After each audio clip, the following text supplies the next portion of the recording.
Let's apply the things that you have just learned. A lot of this is going to be common sense, but you're going to encounter some strange notation. Let me just go ahead and start writing, and then I'll show you the nerdy things that are on my bookshelf. The derivative with respect to x of some constant c, where c is a constant, of course, c is some number, is going to be equal to, you've already encountered this. If I said, oh, what's the derivative of 5? What's the slope of the equation 5? Well, the equation that's 1, 2, 3, 4, 5. This is the line 5. What's the slope of that line? Well, 0. Done. Okay? So the derivative of any constant is 0. So here's the funky notation. We'll talk about it more in a minute. The derivative with respect to x of any f function plus any g function, but you know it also works for subtraction, so plus or minus, is really equal to the derivative of f plus or minus the derivative of g. Again, this is common sense, so if I have the whole thing and I'm taking the derivative, I could just add or subtract the derivatives of the individual parts, depending on whether I'm adding or subtracting here.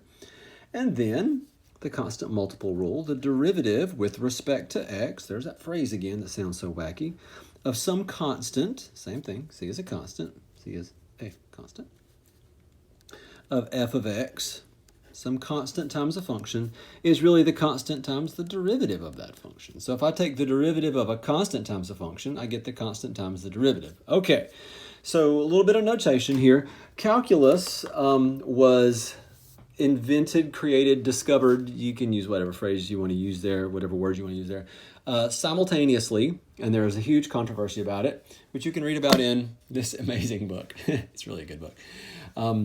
Between Sir Isaac Newton, you've heard of him, and Gottfried Leibniz, and we are using both of their notations. What we most commonly use is the Newton notation, and that is this, like f prime. But we also have the very practical use of the Leibniz notation, which we'll use quite a bit as well.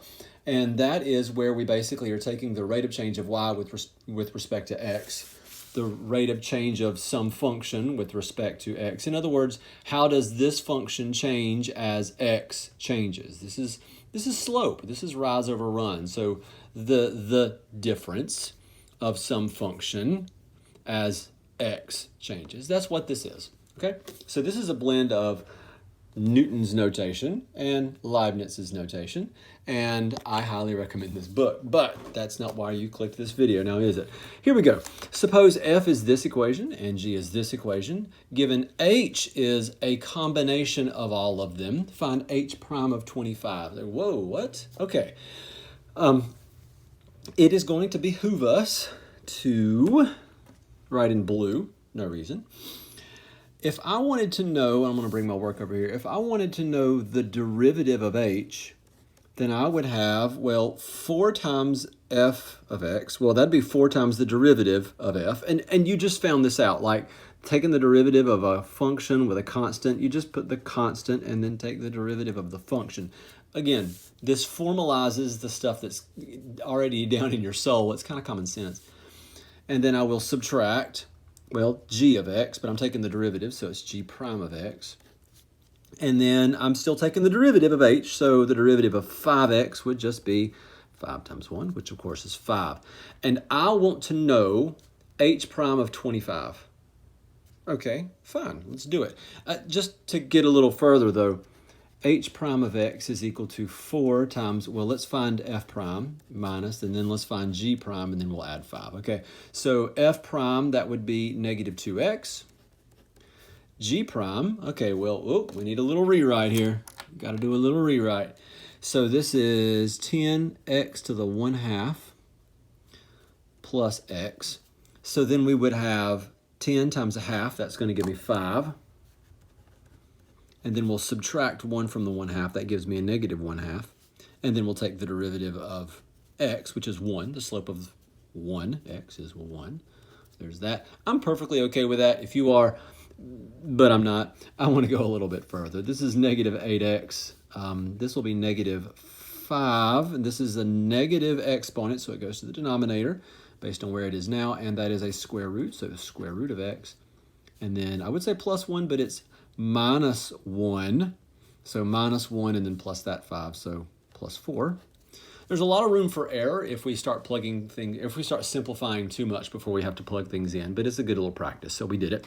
So now we're ready to find the derivative at 25, and that gives me negative 8 times 25 minus 5 over the square root of 25, well that's convenient, plus 4, and that will give me negative 200.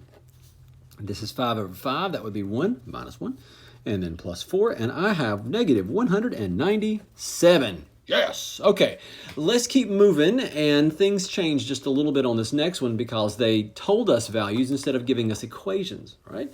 So f and g are differentiable functions such that f prime of 3 is 4, g prime of 3 is negative 5. Okay, well, let's just stop right there. More than likely, they're going to ask us stuff that involves the derivative at 3. Right? So they told us enough to figure out the derivative at 3. We might need this information. Given that k is this, find k prime of 3. This is going to be an easy one. So we're asked to find the derivative of k. So let's do it. The derivative of 4 is 0. Done. The derivative of f is f prime, but it is negative. This is that constant multiple rule, okay? There was a negative 1 times f, so the derivative is negative 1 f prime, okay? And same idea here. There's a 1/2 times g, so the derivative is 1/2 g prime. Now we're going to plug a 3 in. So I need to know the value of the derivative at 3. And I get negative f prime of 3 plus 1/2 g prime of 3. Oh, I need an equation. No, I don't. No, I don't. They told me everything I need. Sometimes they just tell you stuff. Really convenient. Negative 4 plus 1/2 times negative 5. And that is going to give me negative 4 minus 5/2, which is going to give me negative, let's do it by hand for fun. Negative 8/2 minus 5/2, which is negative 13/2. On a free response question, you can leave your answer here. Seriously. You can avoid room for computational error by leaving your answer like this. But for now, let's go ahead and go all the way to there.